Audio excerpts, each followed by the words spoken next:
करोड़ों हिंदुओं की आस्था का एक ऐसा स्थल जिसके निर्माण का इंतजार सालों से नहीं, दशकों से नहीं, सदियों से था।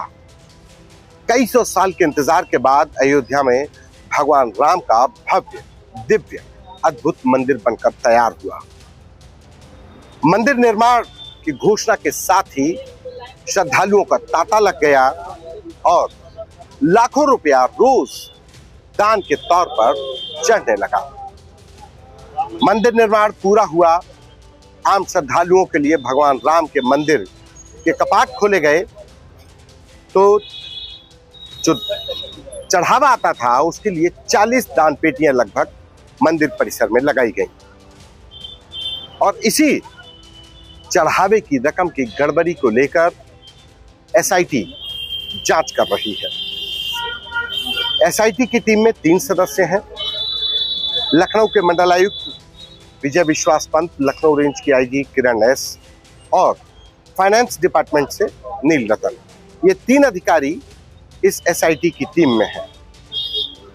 अब बताते हैं कि कैसे ये जो चढ़ावा आता था वो मैनेज होता था। लगभग 40 दान पेटियां हैं। दान लेने के 3 तरीके से दान लिया जाता। ऑनलाइन दान यानी कि क्यूआर कोड के जरिए, तो जो लोग देते थे वो सीधे राम मंदिर ट्रस्ट के बैंक खाते में जाता है। वहां चोरी का सवाल नहीं उठता। यहाँ जो चोरी के जो आरोप लगाए जा रहे हैं, जिसकी अभी तक कोई पुष्टि नहीं कर रहा है, जिसकी जांच के लिए एसआईटी गठित की गई है, वो नगद जो श्रद्धालु दान चढ़ाते थे, चढ़ावा चढ़ाते थे, उसमें चोरी की बात आ रही है। तो 40 दान पेटियां थी। रोजाना लाखों रुपया इन दान पेटियों में चढ़ावे के तौर पर आता था।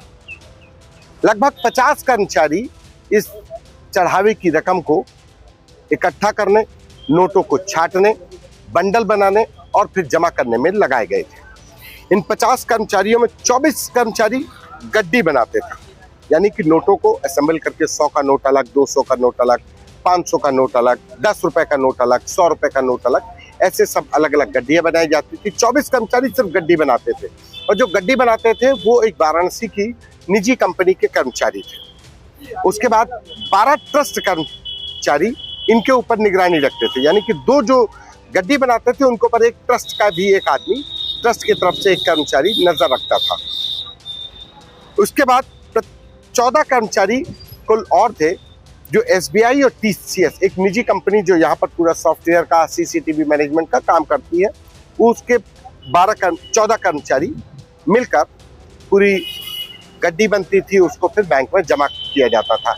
इसमें एसबीआई के कर्मचारी भी लगाए जाते थे। अब जब इतनी ज्यादा निगरानी थी, इंसानी आंखें नजर रख रही थी और सीसीटीवी कैमरों की निगाहों से भी नजर रखी जा रही थी, उसके बाद भी अगर चढ़ावा चोरी हो रहा है तो जाहिर सी बात है कि बड़ा सवाल है।